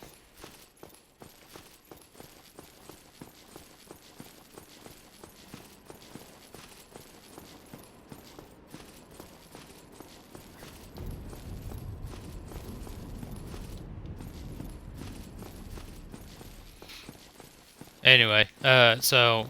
the fight that you're fixing to... Oh shit! I forgot those guys respawned. So the fight you go into up at the top there is the first bell that you have to ring. Basically, they're called the Bells of Awakening. The way the story goes is that you ring both Bells of Awakening. There's one up top and then one down below. You ring those 2 Bells of Awakening and that will open the way to Lordran, which is like the... Or no, not Lordran. Anor Londo is called. Anor Londo is like it's the city of the gods, how they called it. It's where the story takes you. It's where you're inevitably supposed to go.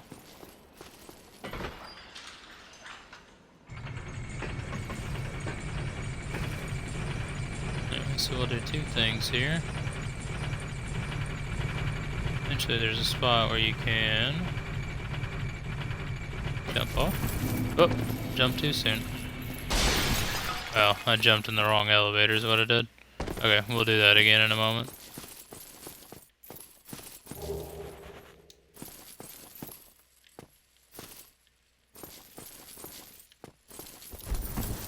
Ooh. So you can go over here. You're actually meant to access it from the elevator, but I'll show you why. Morning Star and a talisman. That talisman allows you to cast miracles.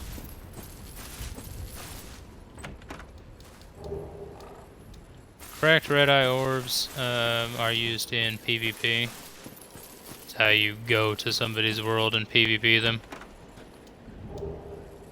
Lloyd's Talismans. So as a gameplay mechanic, these guys we will not fight. You have to have a particular kind of enchantment to kill those things permanently, otherwise they come back. Anyway, Lloyd's Talismans as a gameplay mechanic will...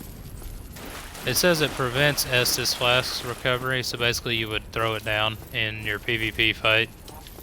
And it would mean that for a certain amount of time you couldn't use an Estus to heal.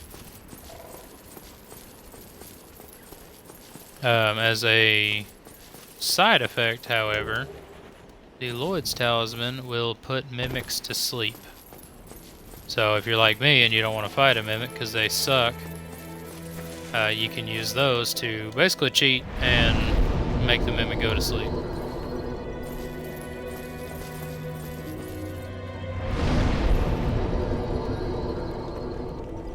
What is it that gives you endurance, gives you stamina?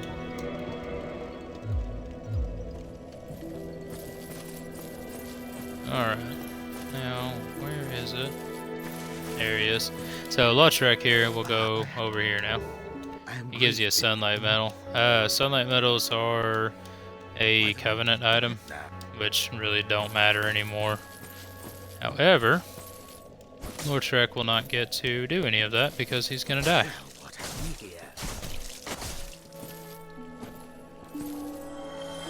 Now, you might ask, why in the hell would I kill him after I save him? So there's a quest that's tied to Lautrec. There's a quest that's tied to Lautrec, and you will... Shit, I think I lost all those items he drops, but... Or does he drop items there? I don't remember. It doesn't matter, it's worth it. Anyway, so Lautrec, he has a quest associated with him. However, he kills that Firekeeper in there. Which, other than being a shitty thing to do, the death of that Firekeeper means that this bonfire up here, Firelink Shrine bonfire, the Nexus Point bonfire, the bonfire that's one of the most important in the entire game, ceases to function. And when it ceases to function, you know, can't use it anymore. So in my opinion, killing him now is better than allowing him to kill your Firekeeper and dealing with all the shit that comes after. Now, if I remember right, I mean, you'd have to look up a guide, but there's a certain point where you can kill him. I think you can gain a little more out of him, or there's some kind of gameplay stuff that you can do that helps with that, or I don't remember exactly how it works, but the short version of it is that you're supposed to be able to kill him at a certain point where it won't really affect things too much, I guess. I have never found it to be worth it. I've always found that killing him now is just better, because I can't remember exactly when it triggers that he kills that Firekeeper. But basically he doesn't do shit for you. He kills your Firekeeper, deactivates the bonfire, and then you gotta go on this whole quest to hunt him down. And if I think correctly, you still don't get your bonfire back. Alright, so we got this right here.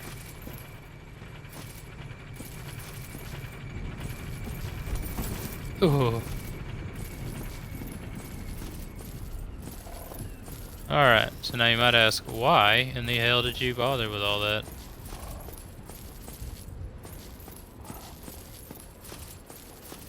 Other than for exploration,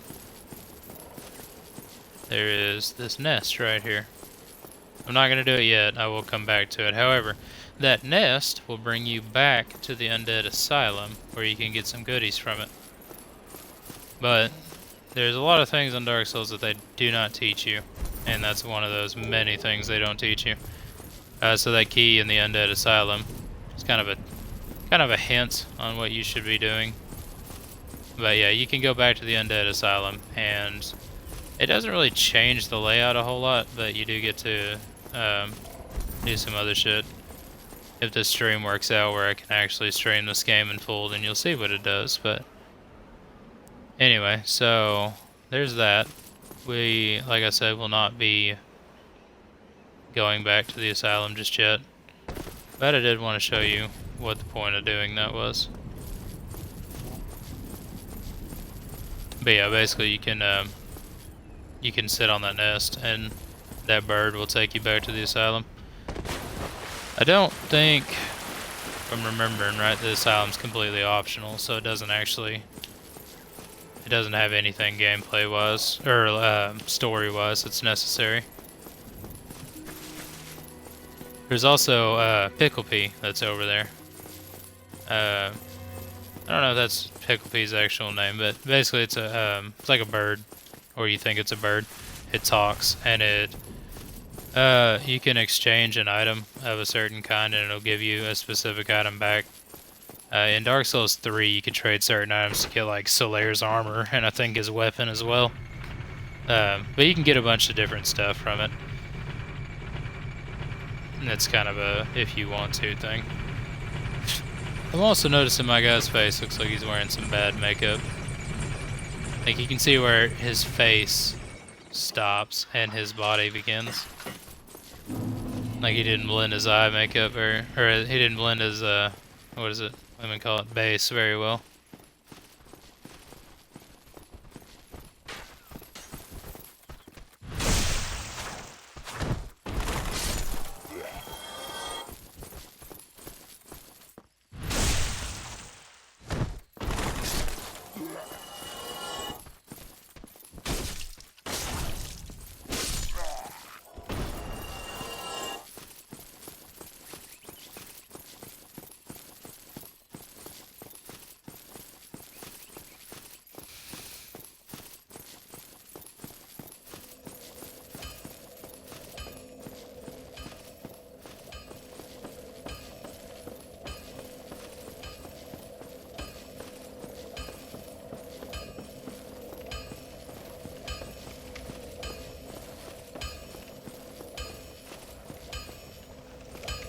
Alright, Andre. Oh, sorry. Got right up on you there. What do you got for me? Oh, so let's reinforce weapon. Really don't want to yet, because I don't plan on having this long sword for long. Let's see. That repair box. That's actually less than the other guy had it for. I'll take that. So give me that repair box and give me as many arrows as you can give me. Get yourself killed. Neither. Now I will show you this. You go to, I believe it's right here.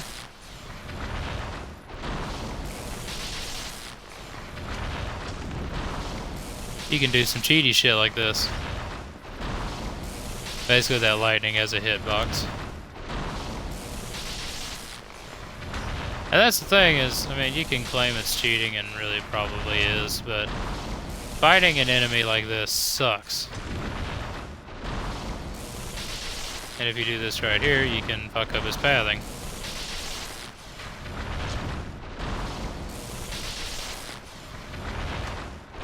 Now, I'm not going to sit and bore you with it the whole time, but that is, just so you're fully aware, that is exactly how I'll be killing that enemy.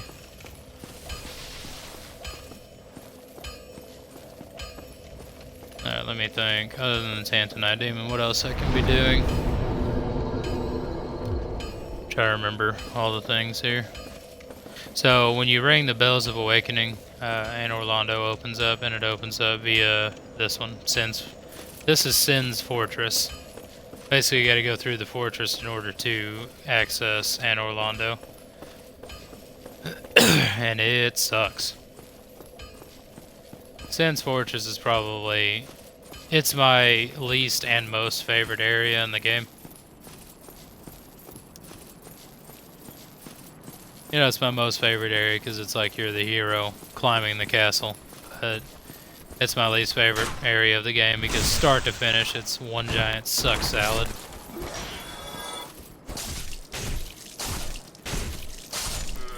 But yeah, as far as streaming goes, I'd like to stream pretty much all the Souls games. I would like to do. I would like to try and make another attempt at Bloodborne. I do have the PS4 and I've got the game still, so I do have the means to stream it. I would just have to download everything and get it all together. That is, of course, if it does anything channel-wise.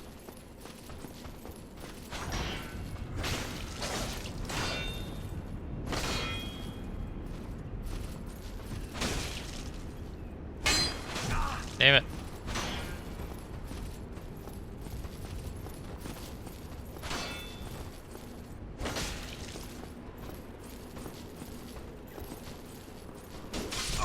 Ah, shit. He got me. I need a better weapon. For sure. Man, I don't know. Because, like, the longsword's the weapon that I used for most of my Souls experiences. I think in Elden Ring, I actually ended up branching out a little bit and using, like, a heavier weapon, and it just is so much better. It's like, you definitely have, like, the speed and the versatility, but man, just not being able to do any damage is just... oh, it's not great.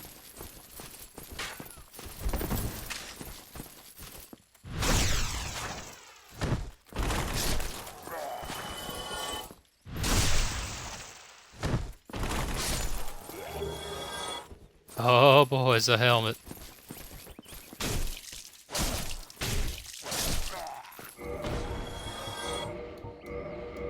Get that Hollow Knight.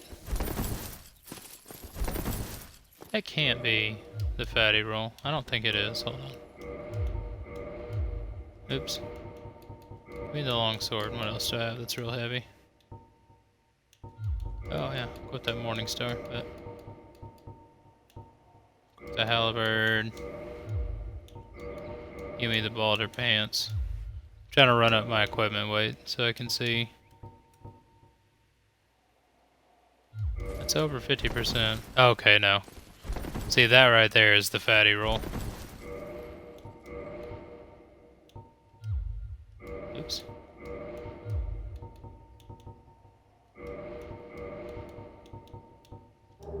There it is. See, in the in Souls 3, I think it says when you cross the threshold, it'll say like light equip, medium equip, then heavy equip load. Oof, the Morning Star is slow. Does more damage though. Or does it?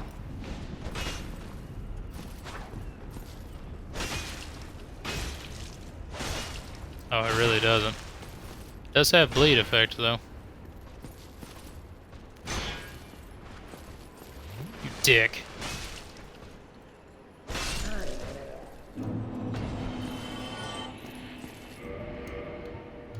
Why the hell was the club doing so much damage then? Oh, not the short sword. Yeah, I guess I'll take a run at the gargoyles. I'm probably gonna call it a night, or probably gonna call it a streaming night, and deal with the dragon and the Hellkite demon, or Hellkite. It's a Hellkite dragon. The Tantanite demon.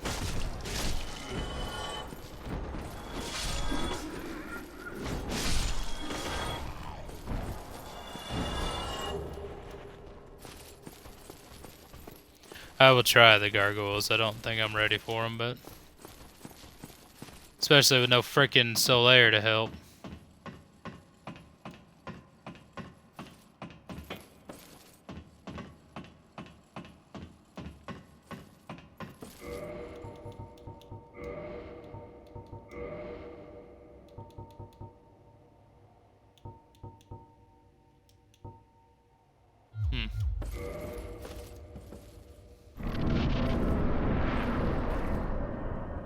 Oh, this is stupid.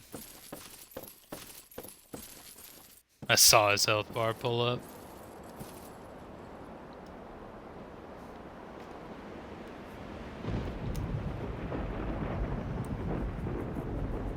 So the thing about the gargoyle is it's dangerous, but it's a lot more dangerous because there's not one but two of them. Oh, I only do 17 damage, really.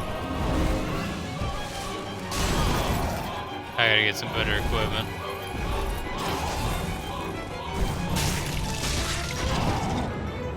You can, though.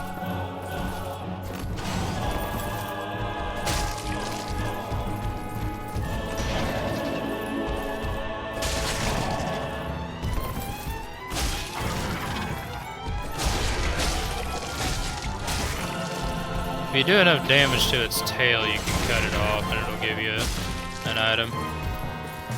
I don't remember if it's tail specifically or if it's just damage enough to it.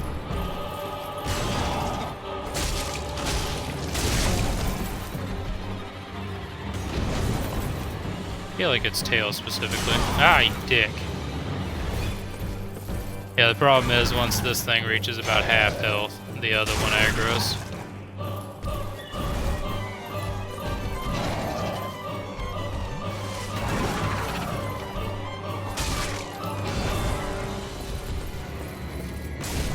Don't worry about me. Ow. Oh, second one's here.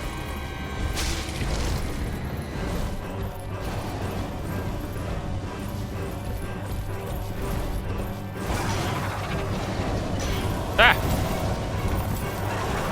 Oh god. No!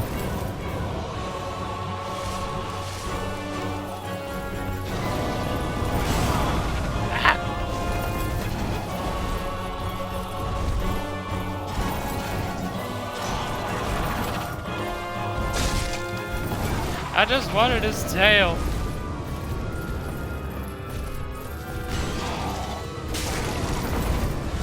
Ah! Ah! Yeah, that was about the outcome I expected, to be honest. Oh, what time is it? Yeah, if I'm gonna get the other crap done. I got work in the morning. Okay, so I will try to stream this tomorrow. I think I should be able to. About the same time. Usually when I'm able to stream is about 8 o'clock, 8:30, something like that. When I get on tomorrow, however, I will have killed the dragon and the Tantanite demon. And just so you don't think I'm a secret badass, I will be killing it with a bow and arrow and cheesing the shit out of it. Matter of fact, I don't think 182 arrows is enough. But anyway, I will be getting on. I'll stay on tonight and deal with that. And so when I get on the next time, it'll be fresh and ready to deal with the future ahead. Anyway, hopefully tomorrow will be a little bit longer of a stream. My goal is about 3 hours of stream. But anyway, if you are interested in watching, this is probably what I'll be doing for a fair amount of time, other than streaming on the weekends with Dizzy and Flunky. But anyway, I will talk to y'all next time. See ya.